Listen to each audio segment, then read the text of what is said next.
So Women's Council was formed in 1938. Wow. Because back then, women were not represented by the National Association of Realtors. Mm-hmm. So, as most women do, we gather, we figure out a game plan, and we work it out. And they worked out by creating Women's Council of Realtors. And it's based on 4 pillars. Education is the first pillar. Networking is the second pillar. Referrals, and then leadership. Joining Women's Council, I was invited to a little informal gathering by a female realtor who I love. And she said, hey, I think you'd enjoy, you should come to this. I know it's a little far. We're meeting over in Madeira Beach. And I said, well, let me see if my schedule fits. Well, I made it fit. I was surrounded by, I think we were about 18 to 20 women there and a couple of men, because 10% of Women's Council members are men. They got to be strong enough to put up with all those smart women.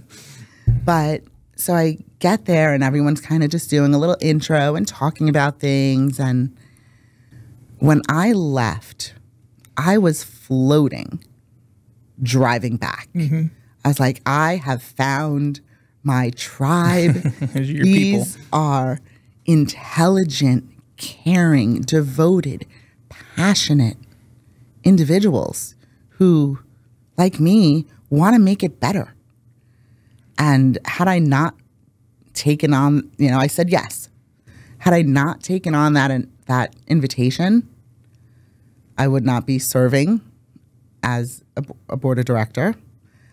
And from saying yes to that, the immediate past president of Women's Council, when she was president, had said to me, hey, she sent me an email, right? Good communicator.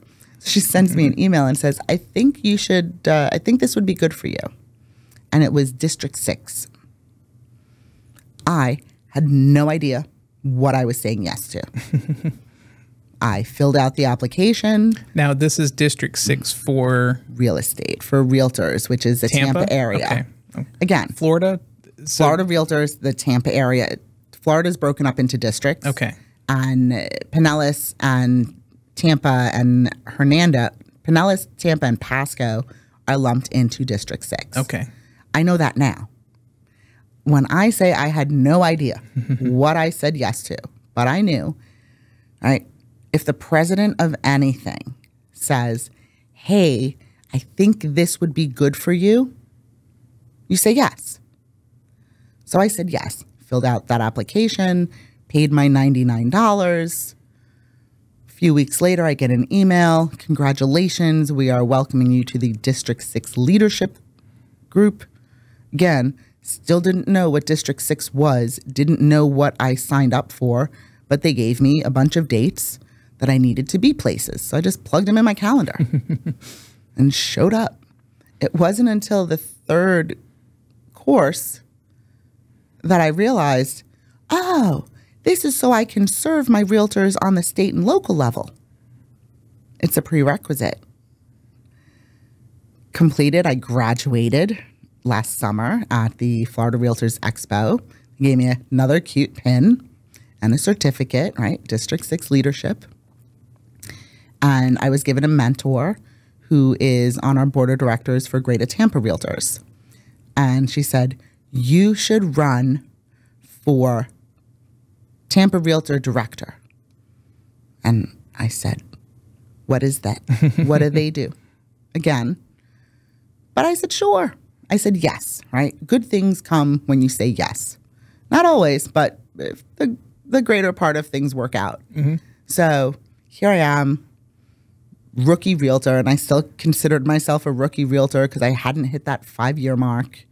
And all these other people around me were 15, 25, 35 years in the industry. I'm a rookie compared to them. But I have 27 years of sales and service behind me. So it may just be a couple of years translates. Here. Mm-hmm. So I did not get my Tampa director. And that was okay. Because again, I didn't know what to do. I didn't know what I was signing up for, but I put myself out there. And when I got the call from the association president saying, hey, Elena, you didn't get it. And I was like, that's okay. What can I do to still help, right? I still want to help. How can I serve my realtor community? And she said, we'll get back to you on that. We're going to be, discussing some things. About a month later, I get a call from our now current president of Greater Tampa Realtors, who coincidentally, in my first year, was in a lot of the classes with me because he had to take those additional classes to get his instructor license. Mm-hmm. So he remembered me as the true green rookie realtor, right? Like under a year licensed, but I'm sitting here doing these classes. And we had stayed in touch, and he had said he'd been following, my progression, and he was proud of me, and he loves to see someone with passion. And would I like to be a Florida Realtor director?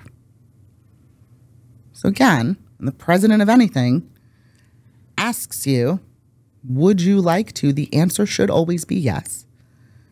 So I said yes. So I am now serving not just my local, I am serving the entire state of Florida, which has 238,000 realtors. We are the largest amount of realtors in the United States. By state. By state. Largest, so Florida is the highest number of realtors by state. Correct. 238,000? 238,000. That was the stat as of our January midwinter meetings, which was my first midwinter meeting.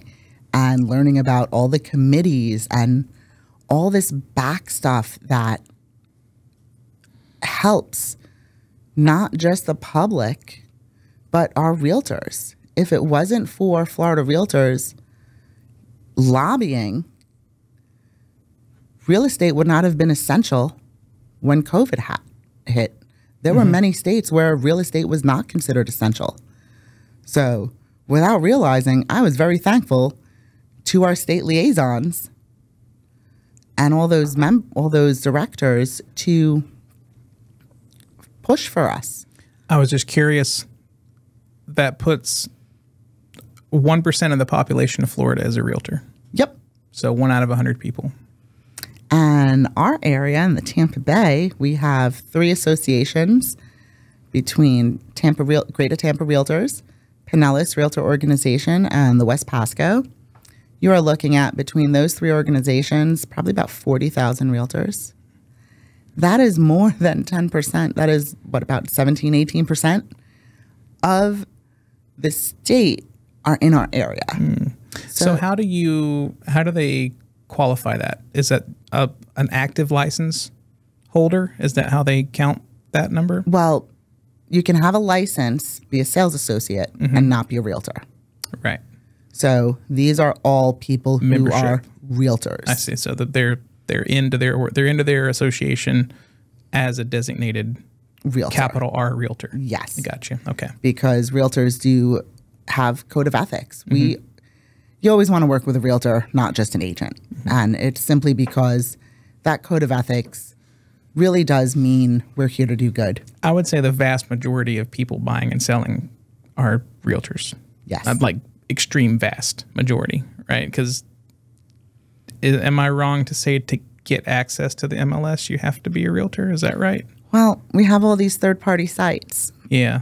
So I've had plenty of calls on my listings from people like, hey, I'm a licensed agent, I'm not a realtor. Oh, okay. Can you give me some info? I wonder what those numbers are. I'd be curious to know that. How many licensed non-realtors are there? Lawyers. Yeah, with the bar. Is that the same thing? They can just take on. They just have to do an exam. Or depending upon other things, they don't have to do an exam. It's just they're licensed to negotiate the contracts. Doesn't a real estate degree satisfy that too? Yes. Yeah. Okay. Most people don't take it. And circling back to the GRI used to be called the master's degree of real estate because of how many hours, right? Just under 120 course hours. Oh, what's a master's degree? Yeah, it's a lot of hours. But Now there's a master's of real estate, so it's now just Graduate Realtor Institute.